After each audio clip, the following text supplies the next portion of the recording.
Hello students and viewers, welcome back again to Science Capsule, a perfect self-learning tool for school children. In the previous videos, we have been seeing various chemical substances, how those chemical substances are prepared, properties and uses also. So far we have covered the preparation, properties and uses of bleaching powder, washing soda, baking soda and water of crystallization. Very important concepts so far we have covered. If you have not watched those videos, then I'll provide in the I button. You can see the I button various videos, and I'll also provide the link in the description box. From there you can click and watch those videos and learn the concept. So in today's video we are going to learn the preparation, properties and uses of plaster of Paris, one of the most important chemical substance obtained from common salt. So let us start today's video.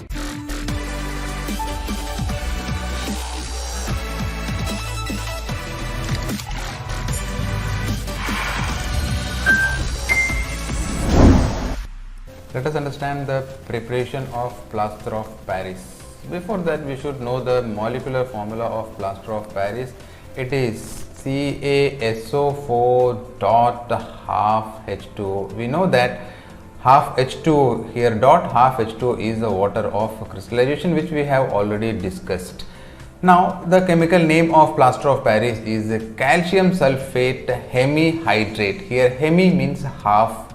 Here we can see half molecule of water. So calcium sulfate hemihydrate is the chemical name of plaster of Paris, that is calcium hemihydrate. As far as the preparation of plaster of Paris is concerned, it's one-step process. Let us understand that also.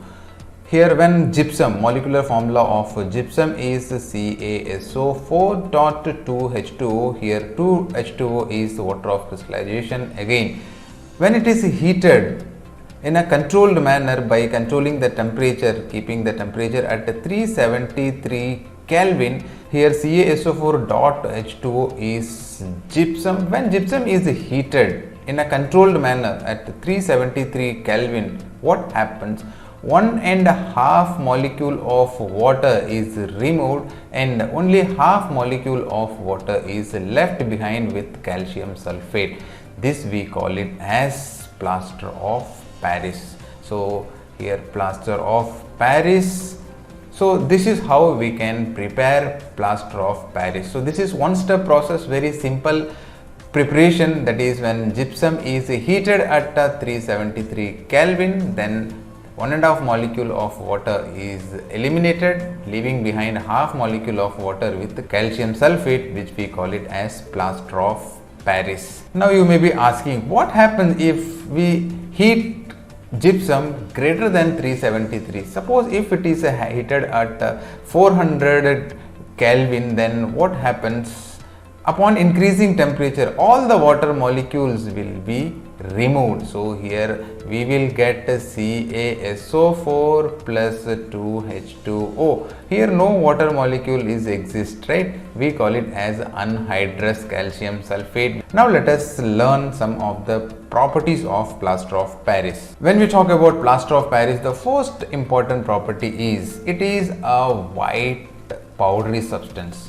The second most important property of plaster of Paris is when it is mixed with water, crystals of gypsum. So here crystals of gypsum will be produced and set into hard mass. Let us see the chemical equation for this.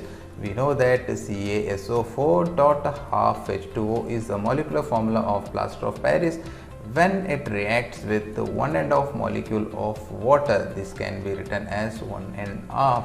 So this 3/2. So in short, I have written 3/2 molecule of water. Then what happens? This 3.5 molecule of water enters into the formula unit of CaSO4. Then we will get 2H2O.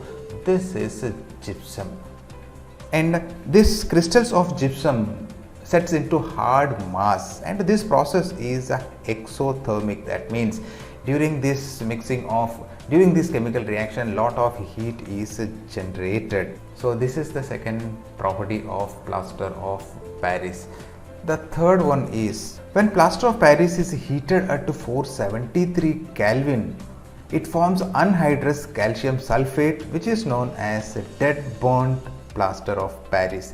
It has no setting property as it takes up water very slowly. Let us see the chemical equation for this. So here CaSO4 dot half H2O, when it is heated at 473 Kelvin, then what happens? This water molecule will be removed and we get a CaSO4. So this will not have any setting property. So these are the properties of plaster of Paris, and here we get half molecule of water. And here half molecule of water never exists in nature, right? So what does this half molecule of water? Dear students, you should understand that one molecule of water will be shared by two molecules of calcium sulfate. So actually we used to write like this. This calcium sulfate does not have half molecule of water. Rather, calcium sulfate, two molecules of calcium sulfate share a single water molecule. So altogether, if we see each unit of calcium sulfate, then it will have half molecule of water. So this is how we can understand half molecule of water present in each formula unit. So these are some of the most important properties of plaster of Paris. Moving further, let us understand the uses of plaster of Paris. There are a number of places where plaster of Paris is being used. Let us discuss one by one. The first important use of plaster of Paris is it is used for making toys and decorative materials. As you can see on the screen, these are some of the toys made of plaster of Paris and also decorative materials, as you can see. So this is how the plaster of Paris can be used for making decorative materials and plenty of toys. Secondly, it is used for plastering fractured bones and dislocated bones, as the fractured bone needs a hard support or immovable support so as to set them in proper place. So as you can see on this screen, so the substance which is used for giving support to the fractured bones and the dislocated bone is plaster of Paris. Third important use of plaster of Paris is it is used in making casts for statues and toys, for making huge statues and for making different types of toys. This plaster of Paris can be used as a cast, as you can see on this screen. So this is also one of the place where plaster of Paris plays an important role. Fourthly, it is used in making blackboard chalks. The dustless chalks which is used in the schools are made of this plaster of Paris, as you can see on the screen. So this is also one of the place where plaster of Paris is used. And here another use of plaster of Paris is it's used for making smooth surface and ornate designs on walls. As you can see on the screen, different types of ornate designs on the walls and also on the ceilings, this plaster of Paris is used. So altogether we can say that the plaster of Paris nowadays plays a very important role on different fields. So these are the uses of plaster of Paris. That's all we have in today's video. Hope you found this video useful. If so, hit the like button and share as much as possible to your friends. And if not subscribe this channel, then subscribe this channel and press bell icon so that you will be notified whenever a new video is uploaded in this channel.